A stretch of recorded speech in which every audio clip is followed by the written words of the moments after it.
Hi, everybody. I'm Jane Bailey. Welcome to this session, uh, Technology Facilitated Gender-Based Violence. What can law do? I am a law professor at the University of Leader of the Labor Project. This session is co-organized by Red Dot Foundation and the Civil Rights Initiative.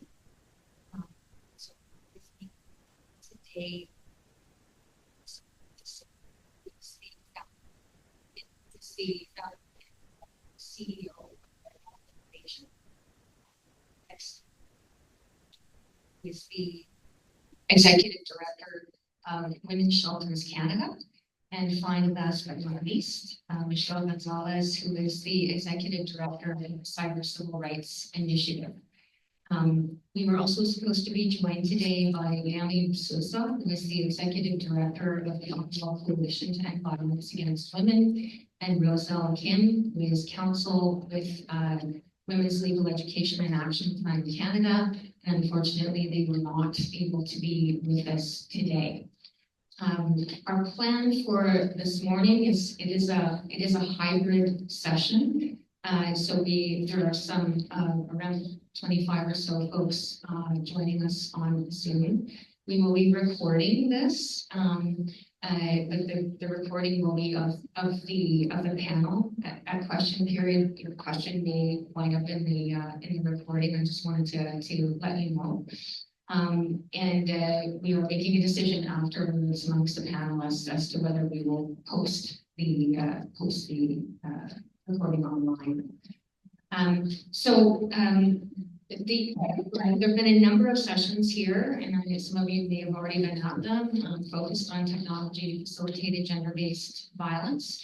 And Marie has been part of a couple of them. And so our focus today is to sort of continue on the discussion and to think a bit about from different perspectives, Canada, India, and the United States, a bit about what's being seen on the ground in terms of tech-facilitated gender-based violence, and then to think through what it is that those who are targeted are asking for, what it is that they need.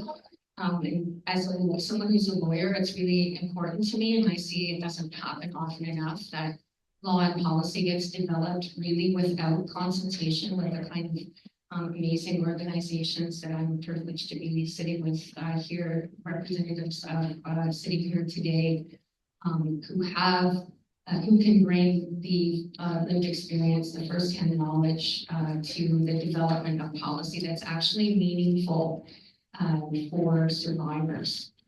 And so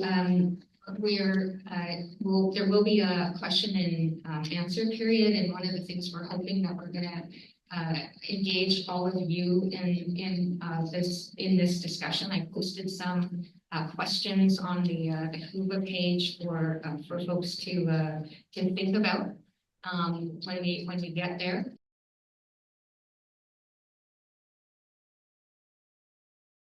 And I just wanted to lead off by asking each of our speakers to say a bit about what they're seeing in terms of trends when it comes to tech-facilitated gender-based violence.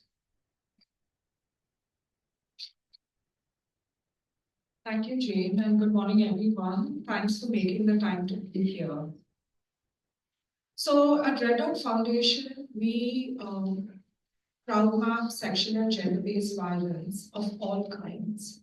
And I really want to emphasize the point that this kind of violence moves between spaces, public, private, physical, digital. And therefore, we try to understand the experience of people who are going through this kind of violence and then make sense by putting labels.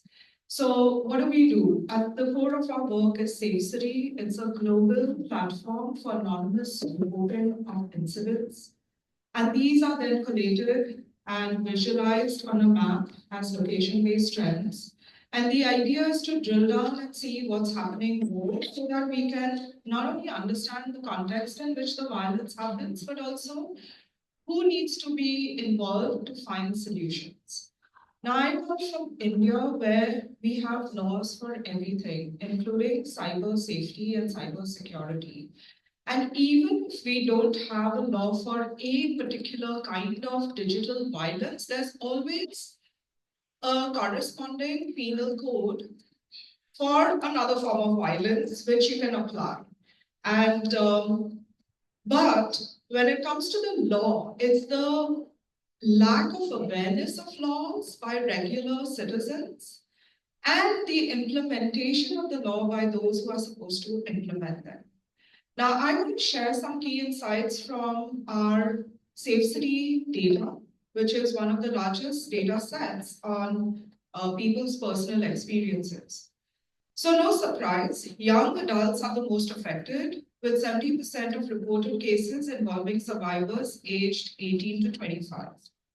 For young people, the internet is an essential part of their lives, most of them being digital natives. Yet it is also where they face the most harassment, limiting their ability to participate freely. Under the guise of safety, parents and trusted adults often confiscate devices and restrict digital footprints of these young people. Again, no surprise, social media platforms are the primary sites of abuse, with Instagram, Facebook, and WhatsApp accounting for the most number of reported cases. The business model of such social media thrives on engagement, but what is the cost? Tech companies must do more to ensure user safety instead of prioritizing profit over protection. Another interesting fact is the exploitation of private images. We have many cases involving the misuse of images from unsolicited demands for explicit photos to blackmail. Many perpetrators are known to the victims, ex-partners, relatives, teachers, and ex-colleagues, and even colleagues, showing how digital abuse mirrors real-world power dynamics. The truth is, most victims remain silent, just like in the physical forms of abuse. 70% do not report their harassment, and only 11% reach out to the police.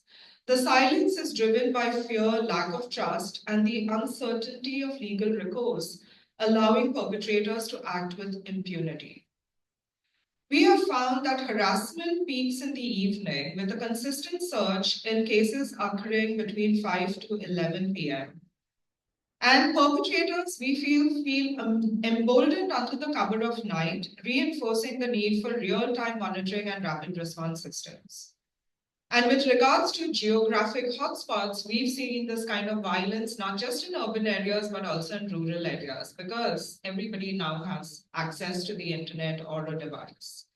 So what have we been doing?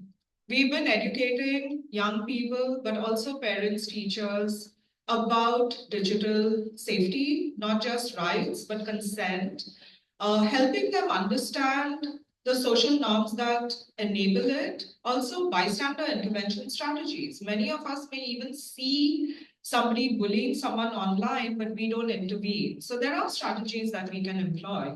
And of course, educating them how to use the formal systems for redressal. We've created toolkits for parents and teachers because many of them are not comfortable with technology. They just don't want to engage, and therefore they don't know then how to protect their children and keep them safe online.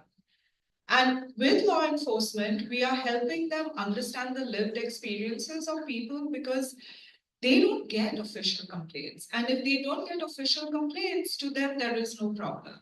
They only act when there is an official complaint. So we are trying to take a preventative measure by helping them bridge the trust deficit gap that exists, also the data gap that exists, and help them be more, I think, gender sensitive to what people might be experiencing. I will stop there and hear from the other panelists.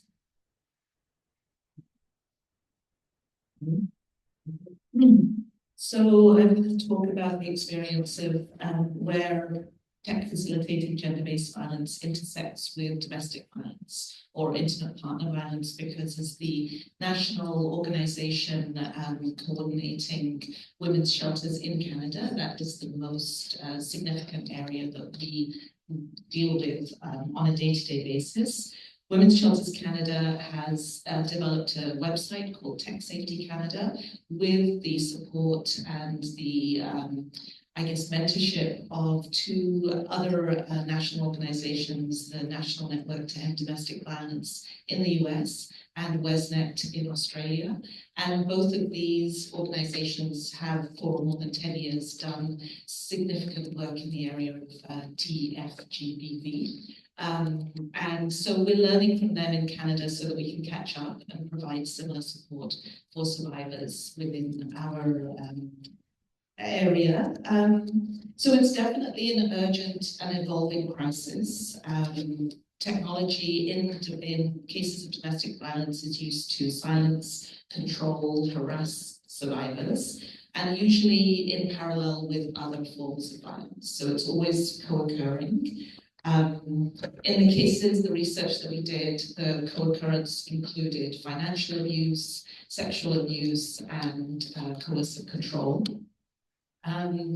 And I think the first thing that we wanted to make sure that certainly people working in shelters understood, and survivors themselves, was that it's not technology that is the problem. They are not responsible for somebody else's misuse of technology.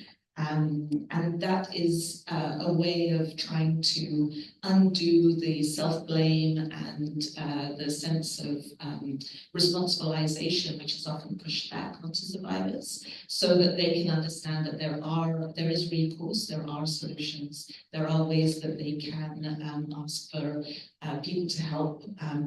But similarly to parents and teachers, often people working in shelters don't know what to do. They don't know how to support the survivors that are, and in many cases they're somewhat misinformed, or they might be saying similar things as parents say, such as maybe you should just stop using your phone, or maybe you should change your plans. Certainly we know that survivors that have taken their complaints to the police, the results have been that police are very impatient and tend to say, just get a new plan, just get a new phone number, what's the problem?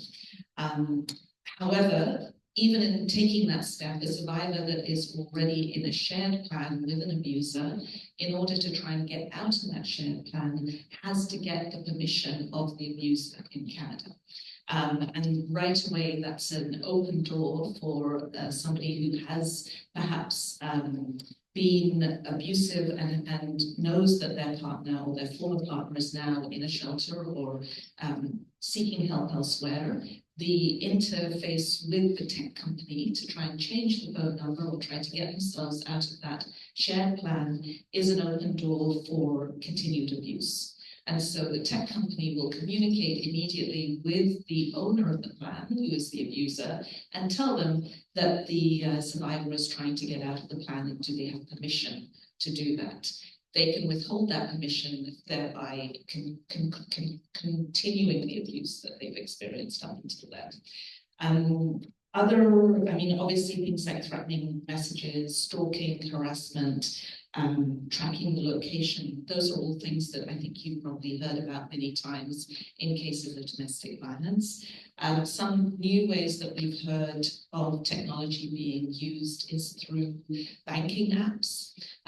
So a banking app usually has a message option, and we've seen the situation where an abuser will send bank transfers of 1 cent per time in order to flood a person's inbox with threatening messages that are attached to each 1 cent transfer. Not to mention that even as they may be making legitimate transfers for spousal payments or child support, they will add abusive comments to the, here's your money, and whatever threat they want to make in addition to that. So we, including making death threats, and through a situation in Canada, Some of the bank companies were made aware of the extent of this threatening behavior. And as a result, we have seen the bank companies and the telecom companies come together in working groups to try and address the violence that is happening and see what, as industries, they can do to prevent it. So we have seen immediate response, but immediate response because they now know the extent of the danger that women are in, because that it had to get to the level of death threats and actual physical responses as a result of those threats before they would act. So that's some, positives in some ways in Canada. The other thing we've seen emerging is the use of home tech. So smart home technology, Alexa or Google Home, or those sorts of apps and devices.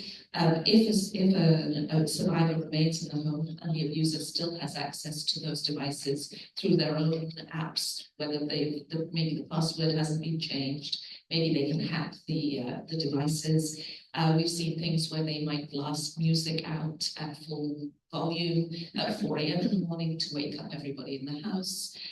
They crank up the heat or crank up the aircon to not only make the place unbearable to live in, but also increase costs so that the survivor can't afford to stay there. Especially if it happens while they know the survivor is away. And may not realize it's happening until the end of the month when they get the hydro bill. So those are some of the kinds of increasing forms of violence we've seen online or using tech. And I would just say, I think we live in an increasingly tech governed world. We really can't live our lives without our smartphones, not only in what traditionally it was like that was the case in Europe or in North America, or sort of more technology facilitated places. Now I think it's more and more almost every part of the world. And as that happens, abusers will find more and more ways to use tech. Every time there's a new app, they will find a way to use it to abuse and threaten and stalk and harass individuals. And I think what we're looking at is finding interfaces where survivors of domestic violence can at least continue to have the communication they need with perhaps former abusers, former partners, with different places like the police, but with a sort of safety net in front of them. That's what we'd like to see. And there are certainly the emergence of apps where you can communicate, they can be moderated conversations between somebody who is going through a separation, so that the conversation can be monitored externally, and those sorts of threats and abusive language can be taken out of the chat, and they can still manage to communicate with each other for things like, when are you picking up the kids? How am I going to go pick up my stuff from my house safely? And those sorts of things can still happen. So I think there's ways too that tech can be used to have safe and ongoing communication with for survivors of domestic violence. But we have to continually adapt to that also.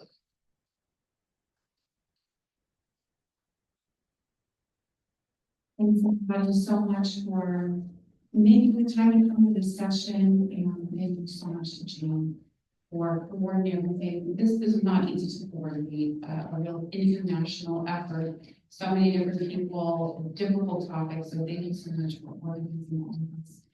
And to my colleagues on the panel, I'm so honored to be here with you, and basically everything they said is really my note. Just emphatic agreement. I will add on a few thoughts. The particular strategy that I think was just mentioned about turning on the heat or the AC remotely when the victim survivor is not at home. That was actually a TikTok trend. So social media is a way for abusers to learn abuse tactics, number one. And number two, it's a way to normalize abuse as humorous entertainment. So just a note of solidarity and sympathy there.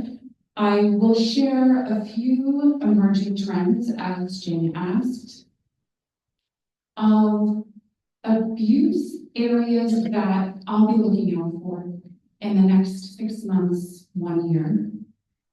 And I'll focus on 4 pressing concerns. Some of them are related, but those 4 include wearables, augmented reality or AR, virtual reality or VR, and the gamification of harm. So first, wearables like smart glasses, Ray-Ban Meta, Snapchat specs. We probably all remember those Google glasses from some years back.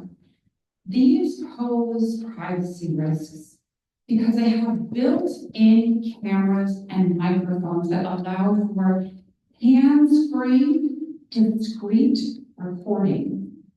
And some models don't even have visible recording indicators. And that makes it so easy to capture images without consent. Obviously, that's especially concerning in social or intimate spaces. Second is augmented reality or AR. This is where digital elements are overlaid on our real world. This has a lot of positive and fun applications, but also creates new opportunities for abuse. AR wearables like the HoloLens, Apple Vision Pro, and games. If everybody remembers Pokemon, I know New Yorkers remember this. This was so trendy. And this, you can see how it really influences people's movements and their activities.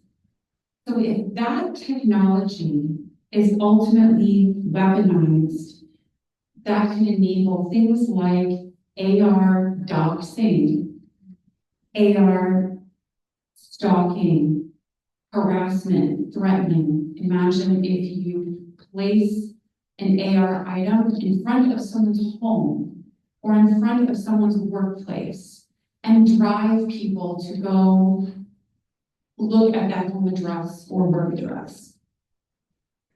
It also poses the risk of real-time manipulation of intimate images. We already know that there are filters on every app that we use, and this can be done in real time using, we've all heard of deepfake technology, etc. Then virtual reality. So this is an immersion into an entirely digital environment, and that creates new spaces for harassment and abuse. Users have reported non-consensual simulated sexual acts, digital coercion, and the unauthorized recording of avatars in compromising situations. So there's a risk there for real psychological and emotional impacts as that harassment might grow. And then last, I'll note the gamification of sextortion. Probably across the world, we've all heard of sextortion scams that have for a period of time followed a somewhat similar pattern. There's a catfisher online who invites a young man to send an intimate image, etc. And there are new ways that this is happening now. And one way is through the gamification of that trade in images. There was an instance in the US where this was actually a minor, where the minor was enticed to send images and engage in sex acts in exchange for points. And some of those points included PlayStation cards and pizza. And so that gamification and that addictive quality is another thing that we're looking at.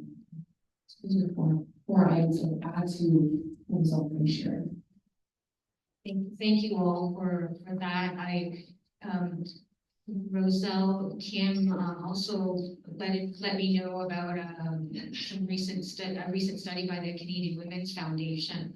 And I think one of the really important aspects of all of this as we move forward is thinking about and recognizing the fact that there are particular populations affected by intersecting oppressions that are particularly at risk, including in Canada, Black and Indigenous women and folks from gender diverse folks. And so when we think about also the type of harms that are experienced and the sorts of remedies that might actually be attractive to people, it's really important to recognize the particular vulnerabilities that are or the vulnerabilization, I should say, of communities who are already often marginalized on other bases.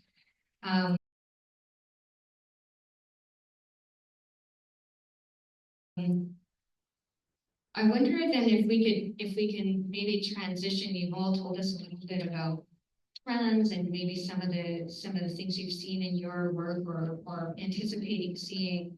I'm wondering if you can say a bit about whether it sounds like there might be a bit of a mixed response here about whether law, in working with survivors, whether law has turned out to be something that's you found to be effective. Do survivors feel supported by the legal responses that are available? So in my experience, most people don't know the law. And we're always trying to play catch up, because when something happens to us, then we start trying to find out what is it that we can do. But in many cases, the law cannot also help. For example, we had this case of this young woman where she suddenly found she was being ostracized in her peer group. And finally, somebody told her there's been pictures and stories floating about your sex life. And she was like totally astonished because it was all made up, it was all fake.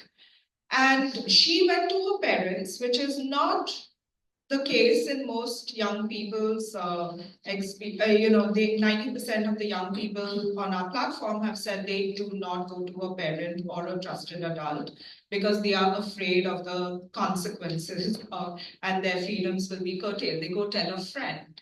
And often the friend doesn't know what to do. But in her case, she told her parents, they went to the police, they made the complaint.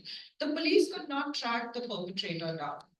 And this content was floating around. So what was the effect on this young woman? She withdrew from social life. She withdrew from any digital activity as well. And this is the case in many places. And I love the examples both of you shared, because TFGBV is such a wide spectrum in which abuse can happen.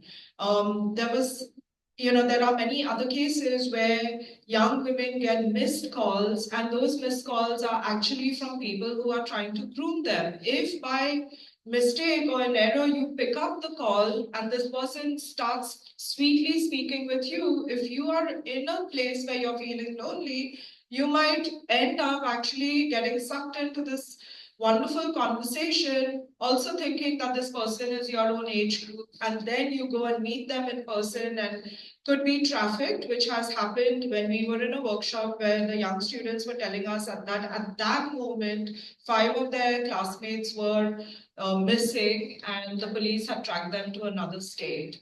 Or if your parent thinks you're talking to some stranger, your phone can be confiscated for no fault of yours, but this is your access to study groups. This is your access to your classmates. So it's more than just a phone. And many of these young girls feel afraid to speak up forget going to the law enforcement to seek redressal. So I think it comes back to values. It's also coming back to how we live our lives in society, because the digital world mirrors our physical reality.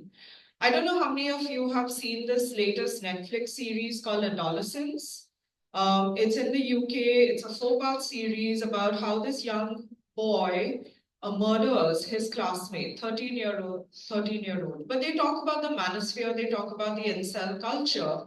And one statistic, I learned a lot from that movie, though I've been working on this topic. So they said 80%, young people are being told that 80% of women are attracted to just 20% men. So a lot of men feel incompetent in being in a healthy relationship with a woman. That's a lot of men who are feeling uncomfortable and underconfident. And how do they express themselves? Because they have male influencers who are advocating for violence. And they think it's cool, and they don't think it's, many of them don't really think it's a problem. They think they're having fun, or they think that it's expected of them, and they don't think it's a crime.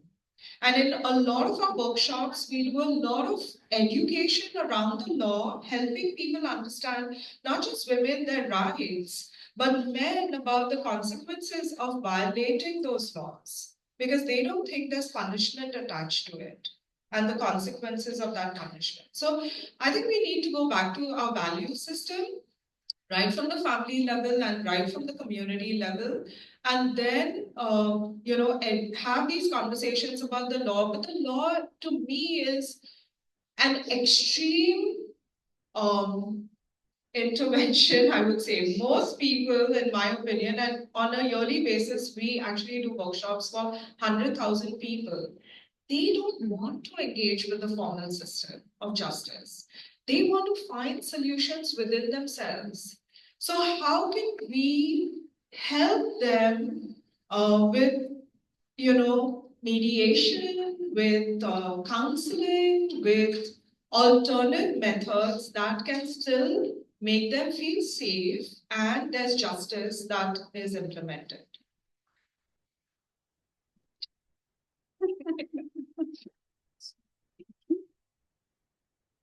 Thank you for that. And yeah, it's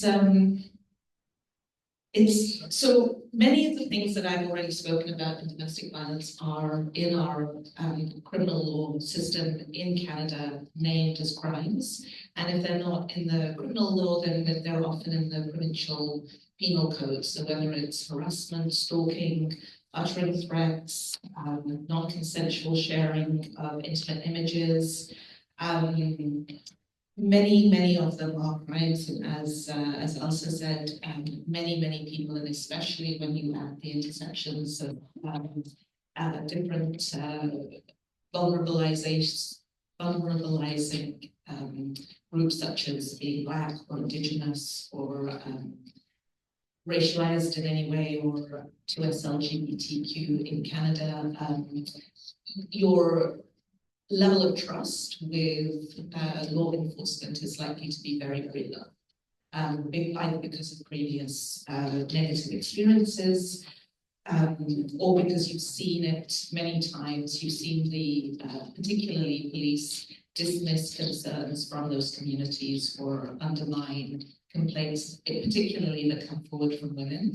And in cases of whether we're talking about sexual abuse or domestic violence, I think only 10% of those reported to police ever go forward to prosecution, and of those, only 1% actually receive a guilty verdict. So there's lots of evidence that law enforcement isn't a system to get any kind of resolution for these sorts of issues. But having said that, we still recommend that even if you're not going to perhaps take this to the police right away, or you don't necessarily know what to do about threats or harassment or things that you might receive online, it's still really important to take screenshots that save the details, record what's happened, And keep that, because even if you're trying to maybe enter into a mediated situation, or you're going to perhaps take it to family members or to colleagues or to somebody in the HR department or to somebody who can help you perhaps in a shelter, having some kind of evidence to show what you're experiencing is extremely important, and helps just gather, particularly in cases of gaslighting, it helps gather and back yourself up so that you know that what you've experienced is real and is important and matters to somebody. And I would say from a personal experience, the temptation is just to delete it.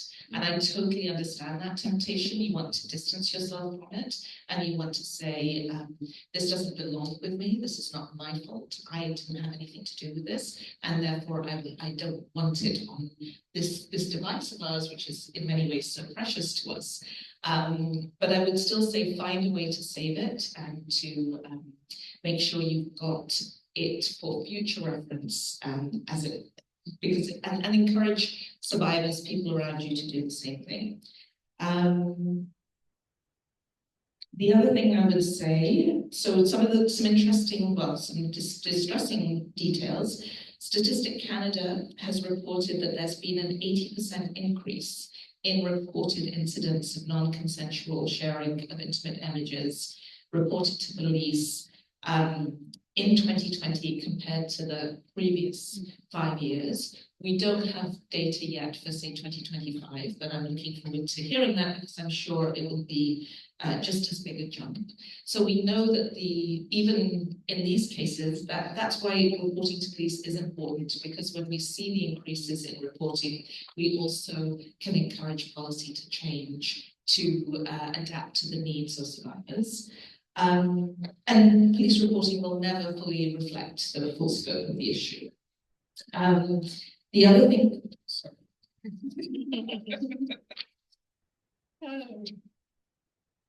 The other thing I would say is that we definitely need more training and education for law enforcement, legal professionals, the judicial system, so that they are better at identifying and responding to behaviours. We need trauma-informed approaches that definitely ensure that survivors are met with something that isn't victim blaming, so whatever that looks like, that they receive justice, and that perpetrators are also held accountable. And I think I would just echo that we need more tools. So one of the things that Tech Safety Canada has done is we have a series of toolkits designed for, even if you're not in an abusive relationship, we have something called the digital breakup tool. If you're breaking up from a relationship, there's a whole list of things that you should be doing, and it goes for any age group, just to keep yourself protected, because you never know what you might have shared with somebody, and that helps you keep yourself sort of understanding what the risks might be as you're going through a breakup. So thanks so much. And if it helps to have another person sort of highlight, spotlight what was just said, I want to enthusiastically, loudly, and repeatedly reiterate: take screenshots, print it out, think about a safe location to save those screenshots, a safe location to save the printouts. If it's printed information or whatever, it's a text exchange. If you said something that you wish you hadn't said, maybe you were a little harsh, don't delete what you said, save everything. Just 1,000 times repeating that. And I also wanted to spotlight, what the team from Red Dot has really surfaced, which is that most people are not eager to go to law enforcement. Most people want a remedy now, immediately, in my own home. They don't want to have to go talk to the police. They don't want to have to talk to their mom, dad, their brother, their boss. So just really wanted to highlight that. And though she's not here, I also wanted to spotlight one of our dear friends and partners, Sophie Mortimer at the UK Revenge Porn Helpline, who runs stopncii.org, which helps users create on their own device a hash of an intimate image that they fear might appear on a website. It works with about 15 different websites. It doesn't, cover everything, but it is one tool in the toolbox to help someone with that breakup, the digital breakup, or to help someone, they're thinking, do I want to go to law enforcement? Do I not want to? So just a couple notes there to respond to the actual question Jane posed, which was, is law effective?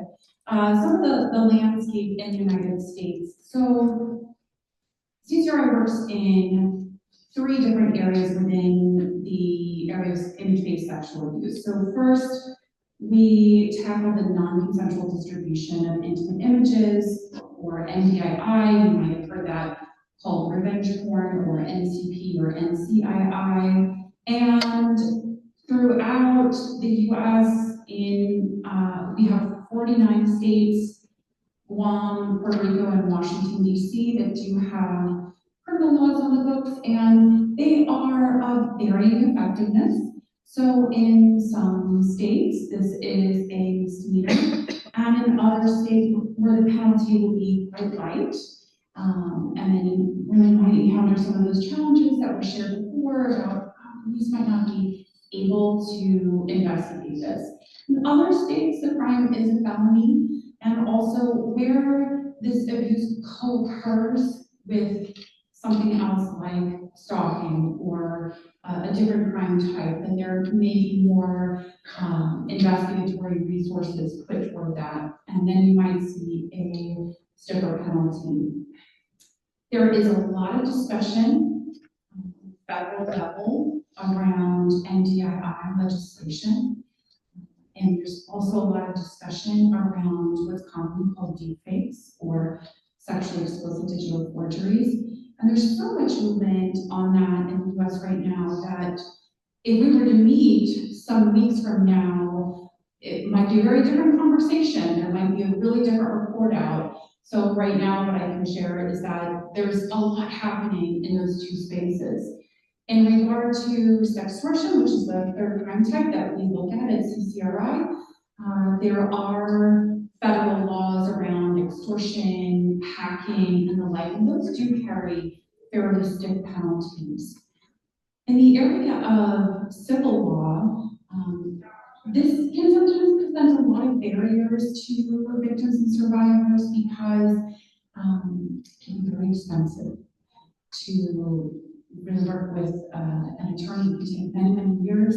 It can be really re-traumatizing, and then the perpetrator might actually be judgment-proof. So even if a victim survivor is awarded, $2.2 million or something like that, they might not actually see a dollar of that. So this is a useful tool in some instances, and also in others, there are really, really high barriers to justice.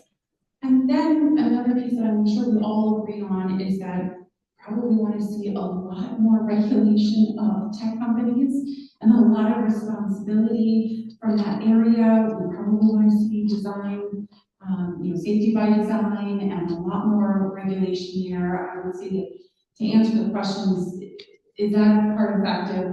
I would say resoundingly no.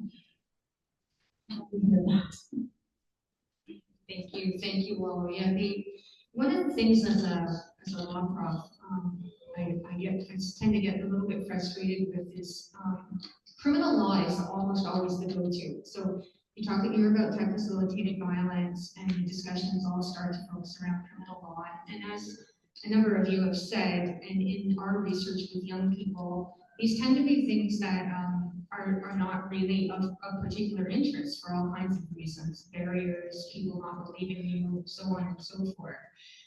So we have intimate image protection laws, that give civil rights of action in, I think, all of the provinces and territories in Canada now. We have criminal provisions that are specific to tech-facilitated forms of violence. But of course, as Anna highlighted, we've had crimes, there are long-standing crimes in the criminal code that would have applied to many of these things for a long time, and we don't necessarily see those being implemented or taken up for all of the reasons that were discussed here.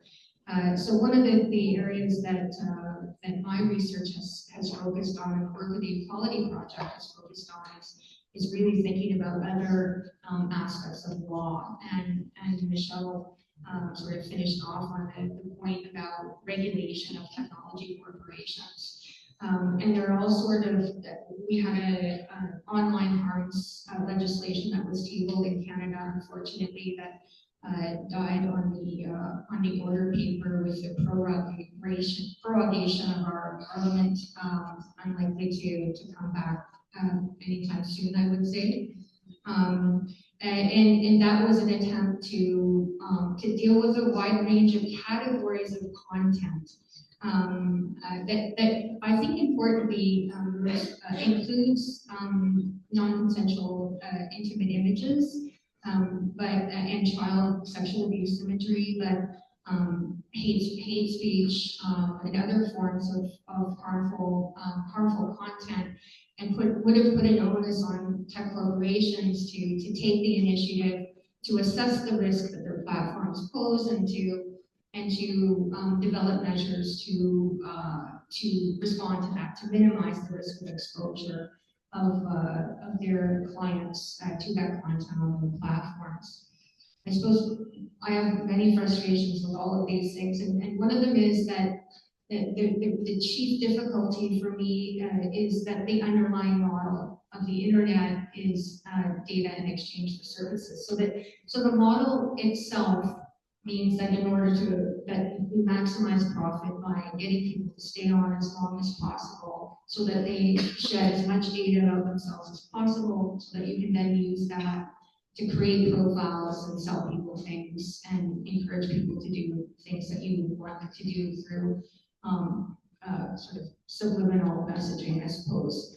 And so with that model in mind, it drives algorithms that push controversial content, controversial abusive content to the top, because those are the sorts of things that tend to engage users. And so on the one hand, super important to talk about encouraging technology corporations to be more accountable, to take measures to try to attempt to moderate content in an equality respecting way. That's something that always gets left out. But at the end of the day, as long as the underlying model is that you profit from keeping people's attention, it seems to me there's always going to be this terrible tension between the motives and objectives of the corporations themselves and the sort of best interests of society, I would say.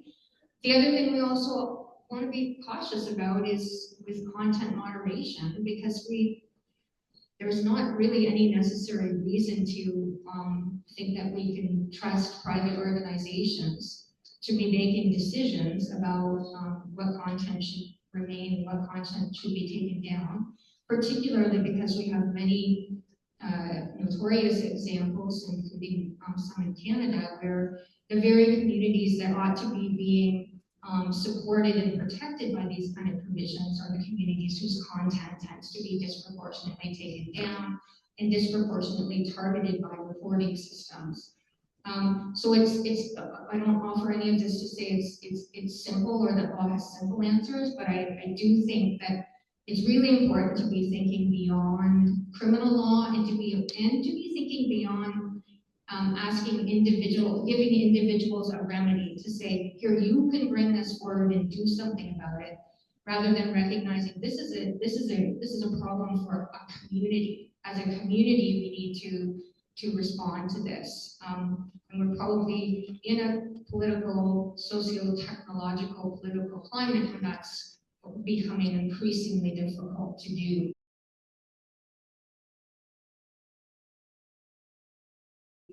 I just wanted to we've been talking a while. I wanted to just, by a show of hands, just ask the audience by a show of hands. Have any of you been sort of, I know there are people here from unions, I know there are educators here, people from other GBV organizations. Have you worked with to help support survivors who've been targeted? Just by a show of hands, how many of you have actually been doing that work? Yeah, yeah. And is law something that so there was for the people in the on Zoom, there were a few hands in the audience. Are there like, has law been something that you found for the people you supported has been something they were interested in or something that was helpful to them? I'm just gonna And so I want to address the issue of employment law, because that's a whole other aspect of law where which is really has prevention at the base. If you're looking at occupational health and safety law, violence and harassment is and gender-based violence and harassment, including technology-facilitated gender-based violence and harassment, is indeed an occupational health and safety risk. So existing laws and the duties that employers have to maintain a safe workplace, right, actually already hold employers accountable, but we have also been trying to deepen the legal structures and regulations to address specific sort of forms of violence. And ILO Convention C-190, which was ratified or adopted in 2019, has been ratified by 45 countries, including Canada, has specific reference to online spaces and violence and harassment that uses technology.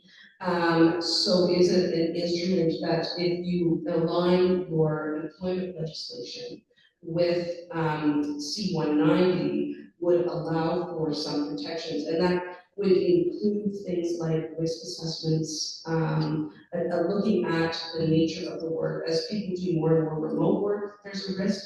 There are a lot of people who do their work online or who have a public profile, so the work they do, women journalists, for example. And domestic violence follows people to work, so a lot of people are experiencing TF, GDH at work, also in various ways. So, and all of these things it's not the individual's problem in terms of employment law, it's the employer's problem. They have to deal with it, not just address it after it happens. They should be trying to prevent it from happening in the first place, and that's what employment law is able to provide.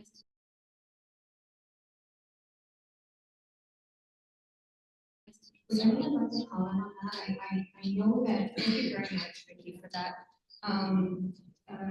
One of the other statistics that came out of the Canadian Women's Foundation research was the degree to which women working in feminist organizations, anti-GBV organizations, are particularly targeted, directly raising that point. So did anyone want to talk about the employment situation?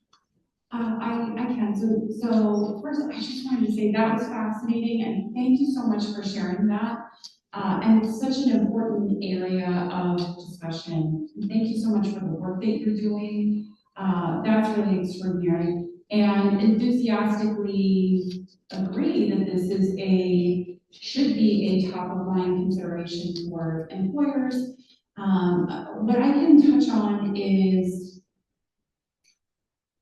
the harm to victims and survivors' wealth and wages, and the experience in the workplace, and the experience leading up to the workplace. So we know that victims and survivors who are targeted while they are studying will often have to miss days of school,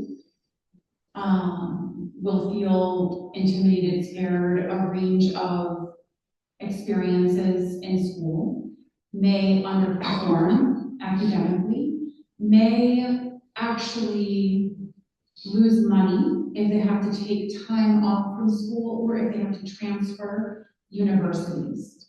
And so an interruption or an impact at that stage can certainly affect that young person's capacity to earn a certain wage in the future. Then, if an employee is experiencing something of this nature, that individual needs to consider taking time off from work potentially. That could be paid time off or unpaid time off. And that time would be devoted to requesting image takedown, documenting images, going to see a lawyer, etc. That individual might have to have a discussion with a boss or supervisor if the image has gone viral or if they have been threatened by someone online who says that they might send this to a boss, or if the perpetrator is a colleague or donor or funder. And so having that discussion might have to happen in the workplace, which is extremely painful. An individual might, so you can see an impact to wages there from time off and from if the person is not going to, let's say, if they're going to be passed over for a promotion, if they might not get a job, if their image is online, and an employer or an HR department looks at someone's, results that are coming up in a Google search. So really, really a significant impact to financial independence and wealth. In terms of the specific question that Jane asked in regard to practitioners, that's a very sad question to pose and one that's really quite heartbreaking. But I would say that it is quite a time for the four of us to get together in a different roundtable and think through safety and security for practitioners. I don't have a good answer to this. We probably all have tips and tricks that we use. And I think it's probably past time for the sort of global movement to have an earnest heart-to-heart and say we need to put pen to paper. And every new person who comes into this work probably needs to receive that onboarding. I chuckle, but it's challenging. So you may not already know this, but most women's shelters' location is confidential. There's no sharing of addresses of women's shelters because of safety concerns, and doubly so because now people can be doxxed and tracked and harassed and stalked.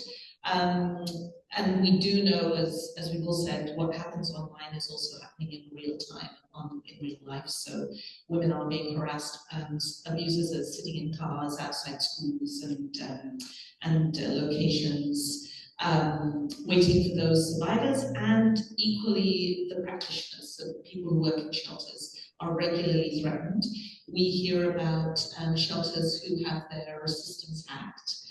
We've heard about shelters where the names of survivors have been made available to through a tech hacking of their systems, so that all of the clients' names have been shared.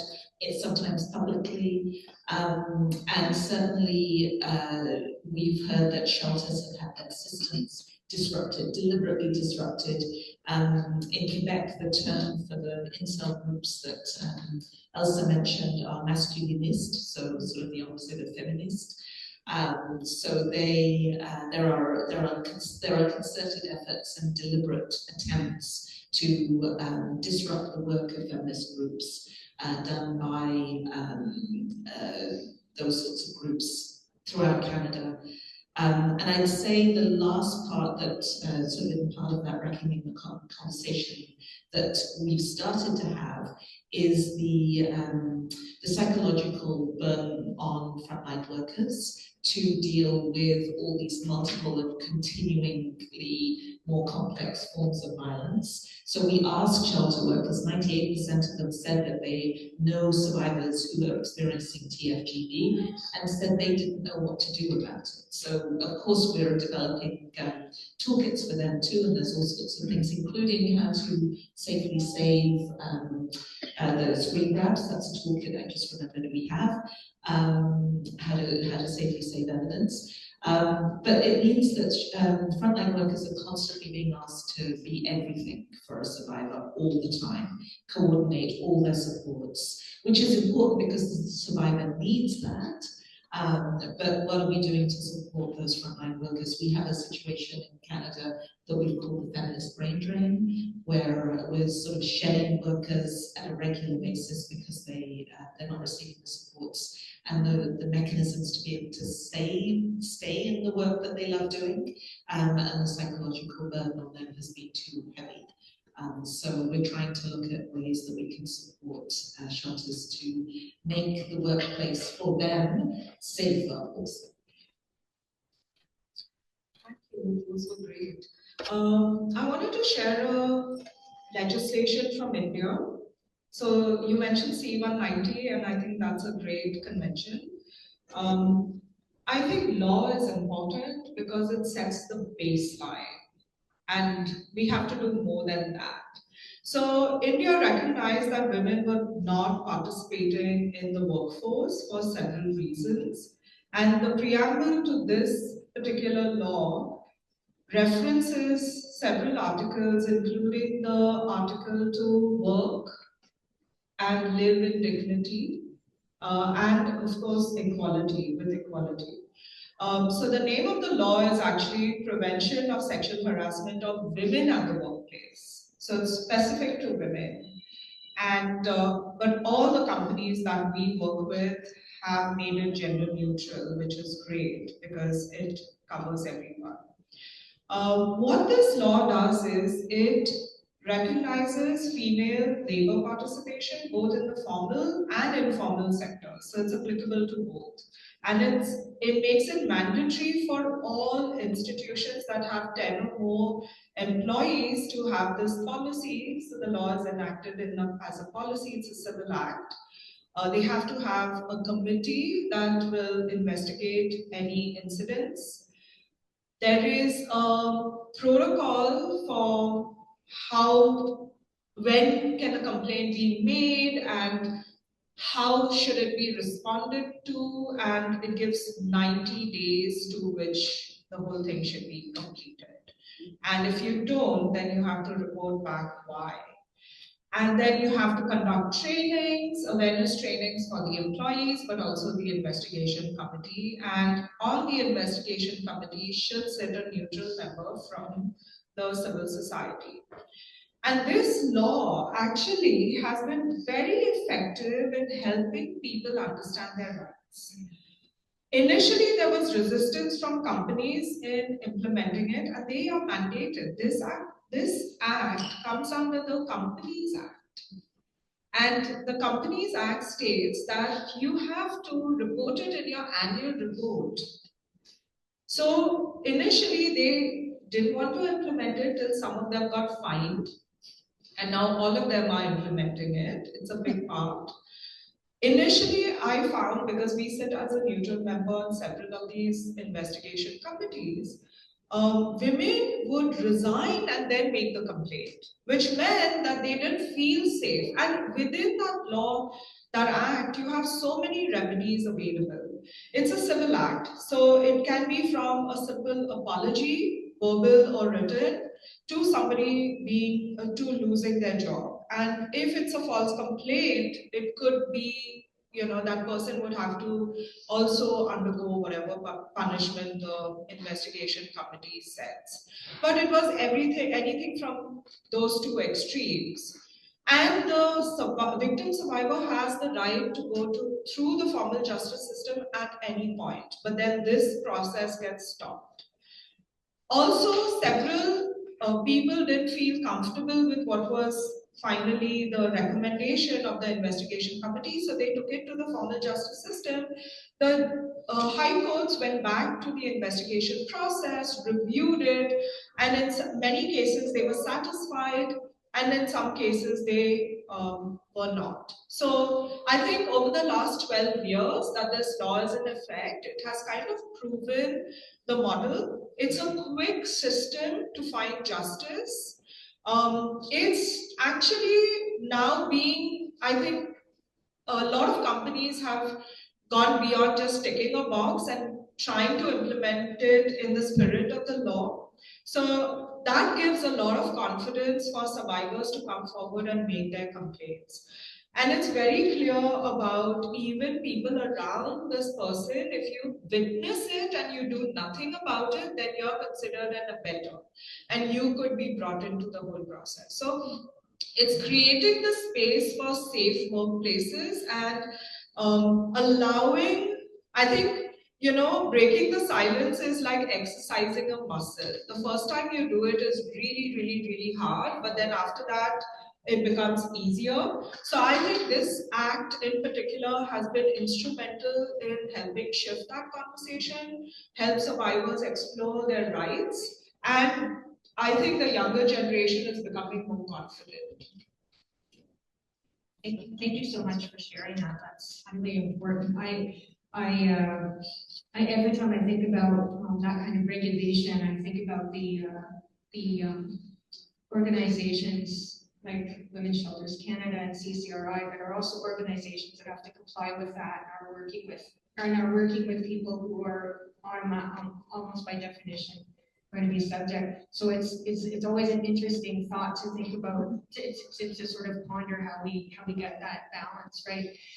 We want to have time for questions. So what I'm going to do is I'm going to start with Michelle and just if I could give you sort of one thing that you just want everybody to know about what could be done, where we should be going, and we'll just do a rapid fire and then we'll open it for your questions. We suggested questions of things to discuss in Cuba, but whatever's on your mind. So Michelle, take it away. Sure. One thing, number one, I would be really interested to see some research and piloting around alternatives to incarceration. And number two, regulation of the tech industry. I'm also going to cheat, I have two. Number one is funding.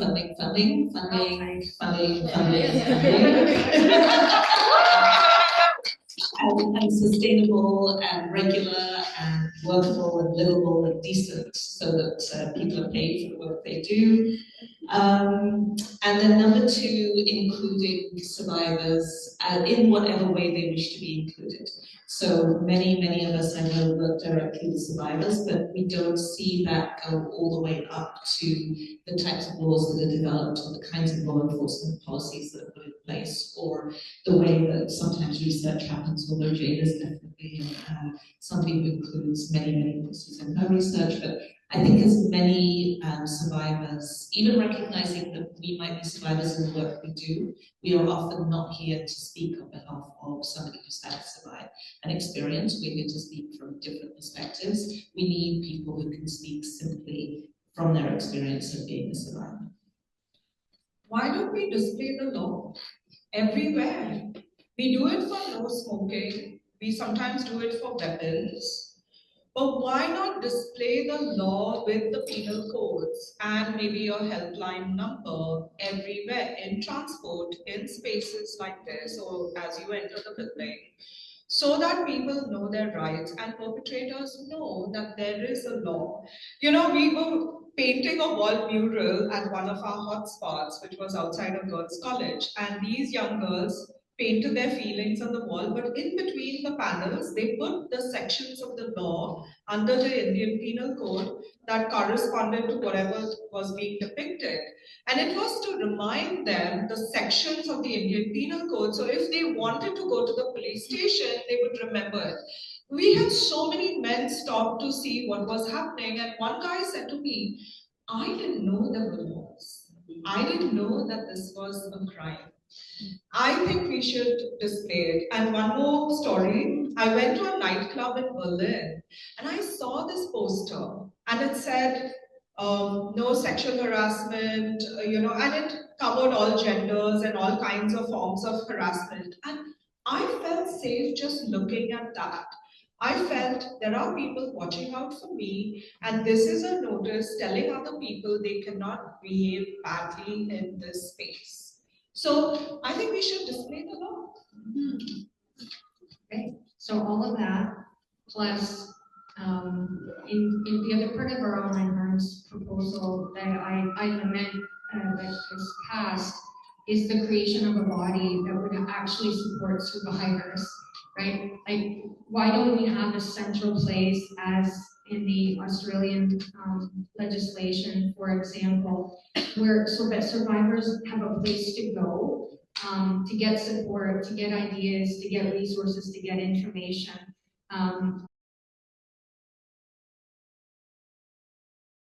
And with that, I want to turn it over to you. If you have questions, ideas, suggestions, yes. All need in this space, digital space. And so most times, when you face abuse, then you are blamed instead of the person who has abused you. What can we do? We have situations such as that. Great questions. Just one click on the FUBA page. There's a list of resources, and the resources from all of these amazing organizations. There's information there about those. Anu, did you want to respond? I thank you very much for sharing, and thank you for your question. And I absolutely understand that survivors are still blamed everywhere in the world.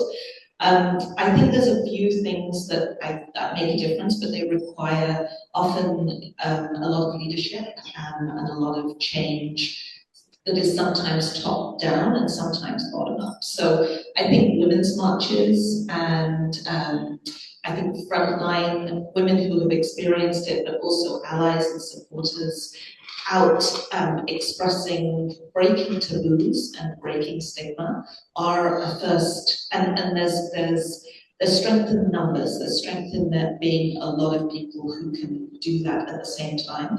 I think that's one step. I think champions in legislative bodies make a difference too, that they can speak up in public spaces on behalf of sort of championing survivors and reiterating messages that they're not to blame. Those are a few things I've seen, and then I think services themselves, if there are no services available, then very often survivors are sort of sent to try and deal with it themselves, and those services need to exist. So those are a few solutions. Yeah, everything she said, and let's not forget that when it comes to the law, even if you don't necessarily have specific laws on cyber or tech facilitated gender-based violence, our countries have signed CEDAW, for example. Many, I think most countries have signed CEDAW. C190, 140, I think 45 countries have already signed. You can find, corresponding penal codes or language that will cover that experience, which is why I started by saying, our experiences traverses various different spaces. And even if you don't have a particular law, you can find a corresponding penal code somewhere else. So let's start using it and let's then build on it. So that's my 2 cents on that. I wanted to thank you so much for that question, which was so touching and very hard to hear and think about. And I also just wanted to share, in addition to what my colleagues have said here, is we always talk about how online harm is global, that it's a borderless crime. And so is online activism and support. You are not alone. You can be in touch with any one of us, and we will all have our own individual and our own organizational stories of how someone was blamed, not heard, not listened to. CCRI is an 11-year young organization, so very new, very small. We were founded by Holly Jacobs, one of the world's first survivors of image-based sexual abuse. And when she had the vision to found this organization, she was by herself. And she got together the most incredible board of directors, and they pushed the organization forward just by themselves, a few women with laptops and coffee shops in these first few years. And I know that all of us will want to pay it forward. And so you are not alone. And I'm sure we're all here for coffee chats, Zoom chats, and global solidarity. Yeah. Thank you for that. Yes. Thank you for sharing. This is a new topic. We've been talking about it, but we don't have any legislation to cover it yet. Although, like you say, we probably have laws that we can pull out and pull on. But there are two things I wanted to follow up on and get help with. One is the digital breakup toolkit, how you access that. Because I think that would be very helpful. And the other thing is what kind of bystander legislation can we put in place? We had a recent horrendous attack on a woman who got off a bus stop. She had met a man when she got on the bus stop who said, "You're my wife." And she said, "No, you're not. I'm not your wife. I don't know you." And she didn't pay any attention. And he followed her on the bus and then got off the bus and beat her in the road, broke two of her legs. They were all kind of injuries. And there were cars that were watching and blowing their horn, but nobody did anything about it until a man did eventually come and interrupt it.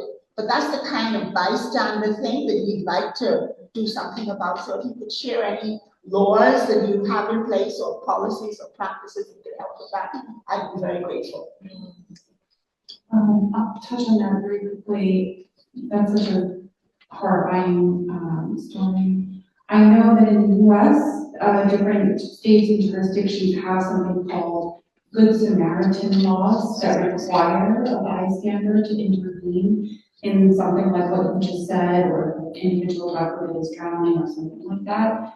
And outside of that, I can say that CCRI actually has some bystander guidance material on our website that we can send out and forward materials and resources to all attendees if that's, or hosts if that's of interest. Yeah, we can absolutely, we have a resource list on the page and we will absolutely update it so that that will be available to everybody. I just wanted to jump in on the bystander point. So this is work that I've been doing for a little while with some colleagues, including Yami Sosa, who wasn't unfortunately able to be here today.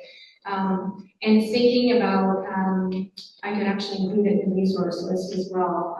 It was a sort of an analysis of bystander training, helping people to understand how to be activated, and helping people to understand and helping others to recognize that sometimes people don't intervene because we're at all different intersecting places. We can feel more or less safe actually trying to intervene. And so a lot of ideas around what it means to intervene. It doesn't necessarily, it may just be coming to the aid of the person rather than sort of intervening in the violence through sort of a whole range of ideas. Julie Lalonde, who is a Canadian, I'll put some connections there as well, has done a lot of work around bystander intervention and bystander training as well. So there are resources out there, and I will make sure to get those into the resource list as well. Did others want to talk about that? So we've been doing the 5D training that was developed by Right to Be, which was previously called Holler Back. So documentation is one of them. Direct intervention is one, but it's the most harmful for somebody depending on the case. But then you can, divert attention. And so there are several strategies. I personally think it is a skill that everybody should be taught because we're not actively thinking about it. So there's a lot of material. I think we can check out all the resources and then upskill ourselves on these strategies. I actually sat in on Julia Lalonde's training. We run sexual prevention workshops at our faculty of law. And I think for a lot of people, it was real epiphany to recognize that in sort of different ways, like how minimal a diversion might have to be, of just a diversion of attention, or how minimal an intervention might have to be that would actually be really effective and would not put anyone at risk. You know, as little as was sort of asking if someone knows the time, or like, oh, dropping something, or like very sort of basic things that don't necessarily put the person in the position of the bystander or the active person now feeling like they're particularly at risk. I think a lot of us sort of picture, you need to be like some really large muscular man who's going to like muscle your way into the situation, and the training is really empowering from that point of view. What time? 11:52. 8 minutes. Oh, we have more time. Great question. Another question.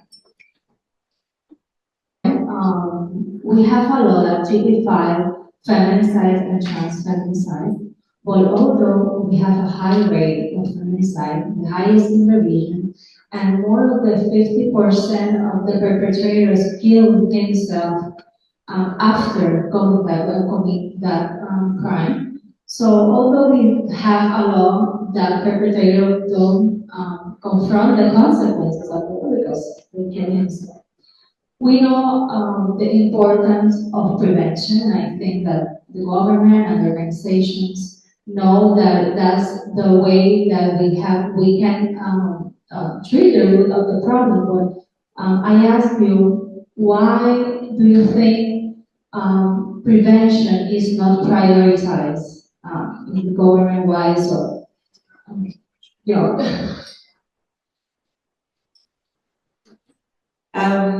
So, in my experience, in the funding, so whether you're, especially for I'll start with private funders. Private funders are very often looking for an immediate change in somebody's circumstances.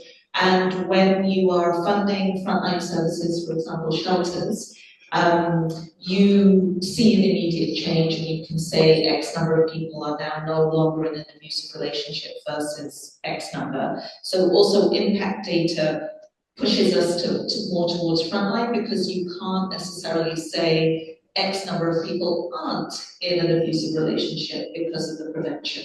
And the numbers, I mean, I've looked at many different statistics, and they don't seem to go down. We've been doing this work for a long time, and we can't see statistics go down. So people ask themselves, are we doing something wrong? I think there's another story about why those statistics are not changing, about more people reporting and us reaching more and actually helping more people. But that's not the story typically that's told. So that's one thing I would say. The other thing I would say is I think we are still at a situation where prevention needs to start very, very young, needs to start, almost as soon as a young person can speak, to be honest. Any kind of prevention on any sort of relationship or power and control dynamics that might emerge later on. And as we know, many education, there's a lot of pushback on rights across many of our jurisdictions, which means that that sort of education is seen as being about feminism or about ideology, and not about rights and not about protection.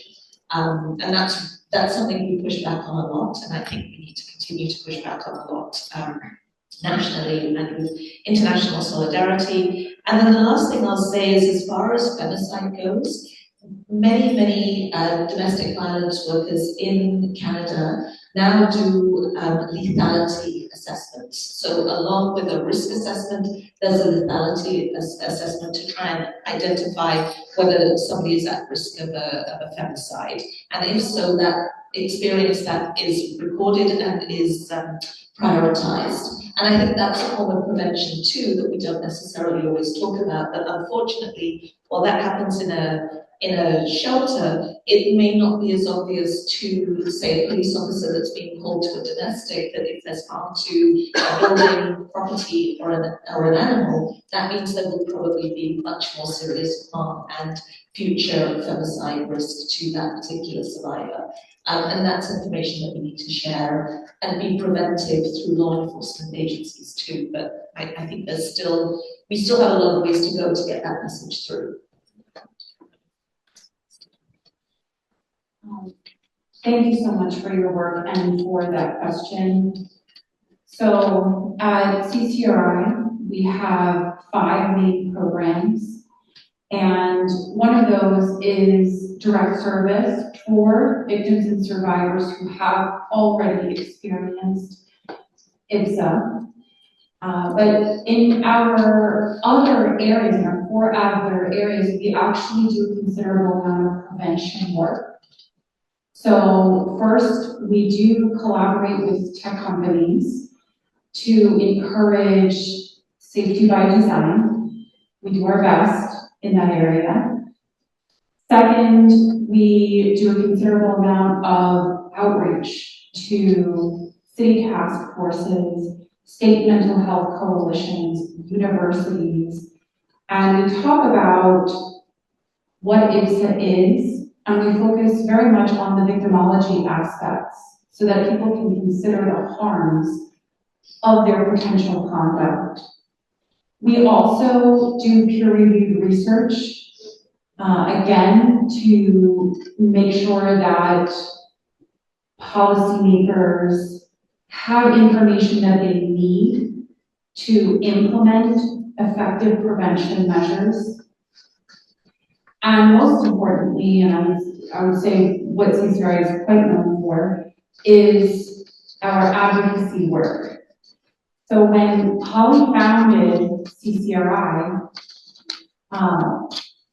she did, along with our head of research, Dr. Asia Eaton, the nation's first study on perpetration of NDII and sextortion of adult social media users.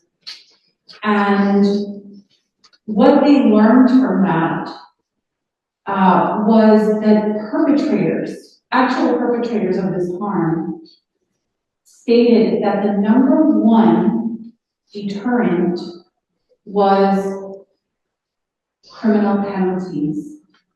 And that is one of the reasons why we are active in the advocacy space, and why CCRI's president, Dr. Marianne Franks, has been, I would say, the nation's leader in terms of advocating for federal law for that deterrence aspect.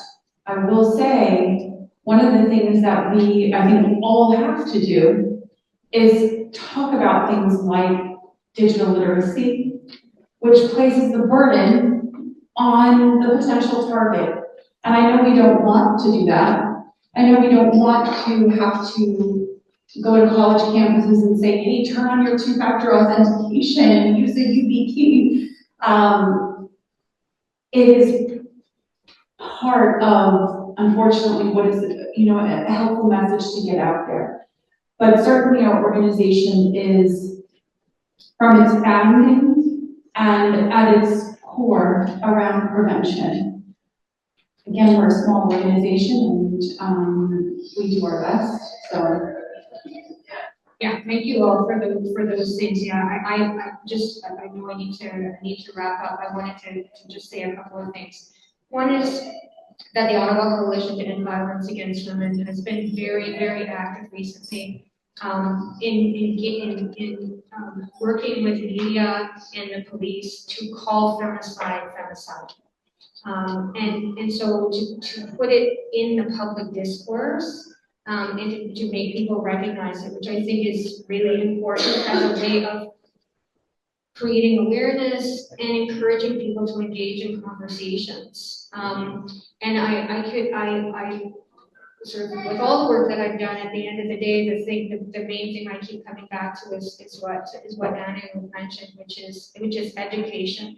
And education that isn't just about do this and don't do that, because girls and women get a lot of that, but that is about here are your rights, and to all people to understand, and with rights come corresponding obligations. The U Ottawa chapter of LEAF also does consent education in classrooms, in high school classrooms. So I think there are a lot of ways that we can engage in the dialogue that are super important. And thanks everybody for being here. Thanks for all the work I know that you're all doing. You'll have the resource list on the Hoover page. Feel free to, I think I can say, to reach out to any of us if you have questions afterward. We'll be here for a minute afterward. And thank you so much to the people that joined us online. We really appreciate your being here. I know you couldn't always see people who were talking, but we felt you with us in spirit. So that's it. And thanks to the panelists. It's such an honor and a pleasure to be with the people working on the ground. And I keep saying this is the last thing, but this really is the last thing. We really all have to be pushing for funding of community organizations, because they are the front line of all of this. And without base funding, the work just can't get done. All right, thank you.